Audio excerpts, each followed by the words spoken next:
Having decided to do this, I'm obviously a masochist because, oh my god, my hand hurts so much. It'll be worth it in the end.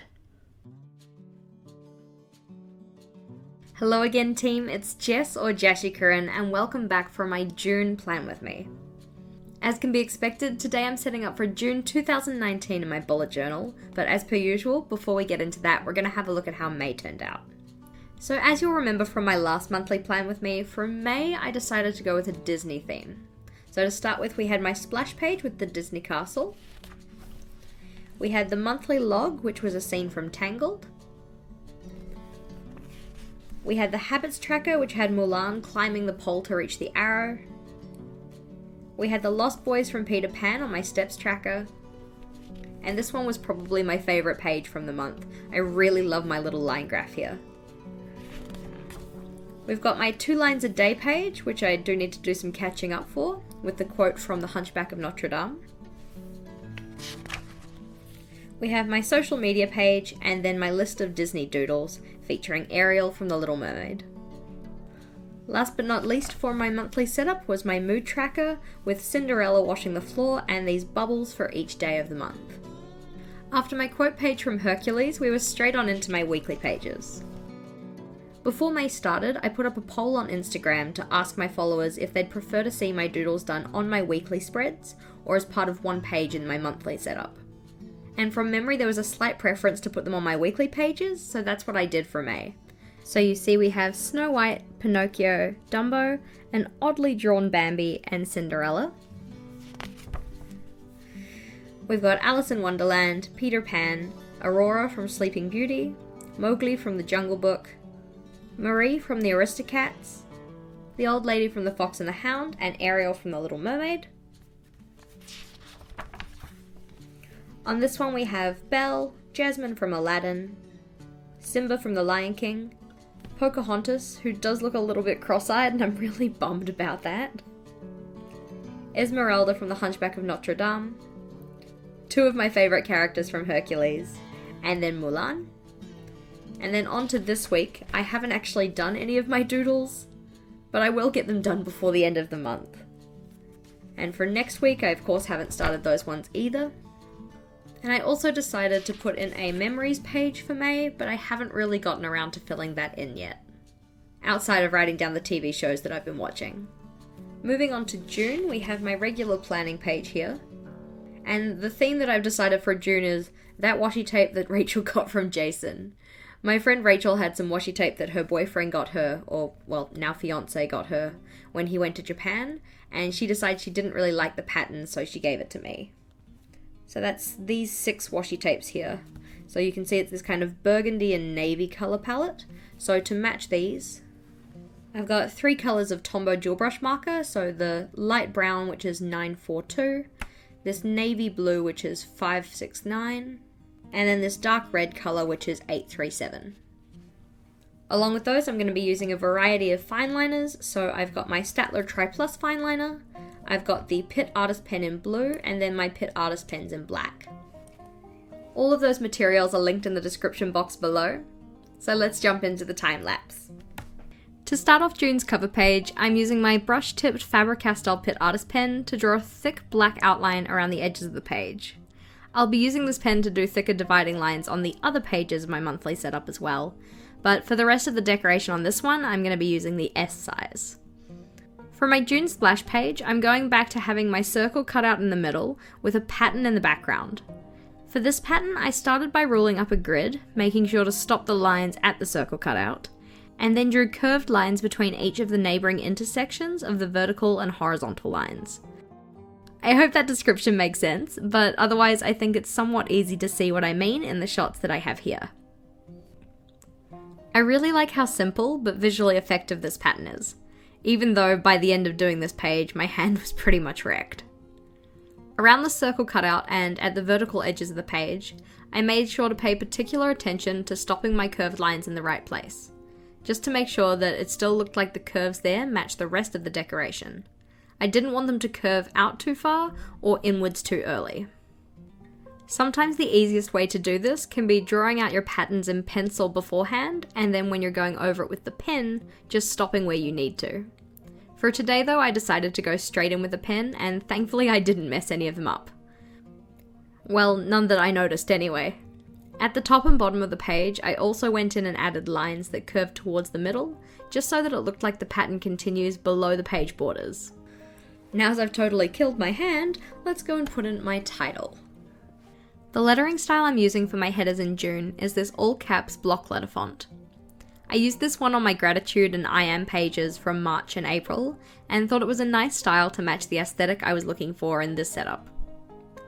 I did overextend a line on the end by accident, so to cover that up I just changed the side that I was planning on doing my drop shadow on. Typically I like to draw drop shadows that are visible on the lower right of letters, rather than on the lower left like on the one I have here. I'm not sure if this affects anyone else, but I find it much easier to do drop shadows in one particular direction rather than any other.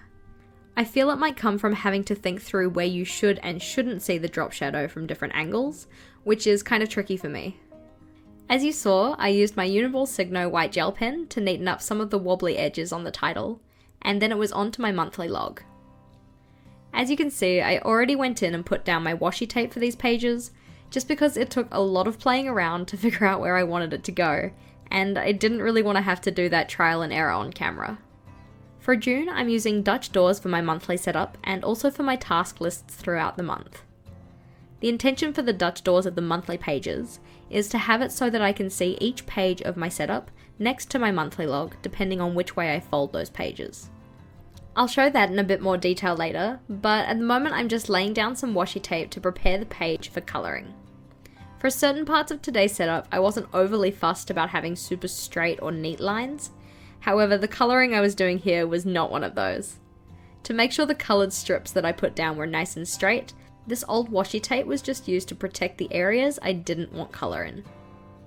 For this page I've got it so that every odd day of the month has a light brown row of boxes to write down the events. Although I don't show it in this video, after filming I also decided I wanted to do the same for my steps and social media trackers. Doing your colouring like this takes quite a while, but I'm really glad I did as I appreciate the straight edges I have for each of the coloured strips. I also kind of like the juxtaposition of having the straight edges of these and the perfect patterns of the washi tape, next to my somewhat irregularly formed letters in the titles, and the thick, sometimes smudged black dividing lines. For each of the habits I'm tracking in June, I've drawn out the border of a June mini calendar.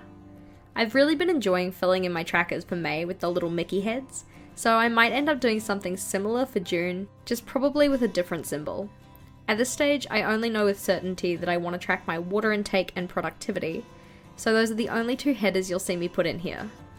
A question for you guys: what habits are you tracking either this month or next?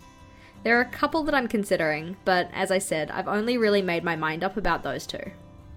For my steps tracker, although I am totally loving the style I have in May, for next month I wanted to make the most of my Dutch doors, so I'm going with a vertical line graph where each square reading from left to right is 1,000 steps. I don't put in a header or a key here because I don't really need one. I know how I'm going to be tracking it and I don't really need the reminder. But also because I didn't want to have those numbers or markers squashed at the top of the page under the washi tape. You'll probably have noticed by this stage that the pages I'm doing here are a bit more compact than the usual monthly setup I do. June is going to be my last month in this Scribbles That Matter journal, so I wanted to do something a bit different to normal, but I also wanted to make sure that I'm leaving room for the mid-year review spreads that I want to do, including my planning pages for my next journal. That, combined with needing space to have 2 days to each side of a page for my daily logs, meant that I needed to have my monthly layouts for June over fewer pages than normal. On this spread, as you can see, I have space for notes on the left, and the middle of the spread is dedicated to my social media scheduler. I found that the one-page scheduler I have for May is working quite well, though I'm still not really keeping up with my social media related habits. Rather than put those trackers in and again have them going unfilled, I decided to instead give a full column of space to my YouTube video schedule, that being on the left-hand page, and then the space on the right-hand page I have for my typical Instagram schedule. It's been nice changing up this layout over the past couple of months. Prior to that, I've been sticking with the same layout for almost a year, which is pretty unlike me. As you guys know, I love changing things up in my journal, so getting to do that with my social media scheduler has been quite refreshing. As I mentioned before, for June I'm using these folded Dutch doors, so you can see each of these pages is folded in half, so that I can actually see each of these layouts alongside my monthly log. So habits is already alongside. I can fold it this way to see my steps next to my monthly log, fold it this way to see my notes next to the monthly log, and then open it up this way to see my social media log next to the monthly log. I'm pretty excited to use this one, especially because usually my monthly layouts, they have quite a few pages. This one's only, 1 and 2 spreads. And I'm also interested to try my hand at daily logging again. Emphasis on try, because I know that I've had kind of a hit-miss relationship with that in the past. But because I've already gone and folded out all of my Dutch doors for the month, I think it's going to be an interesting experiment. Thank you for watching. If you liked today's video, feel free to go check out another one. Until next time, bye!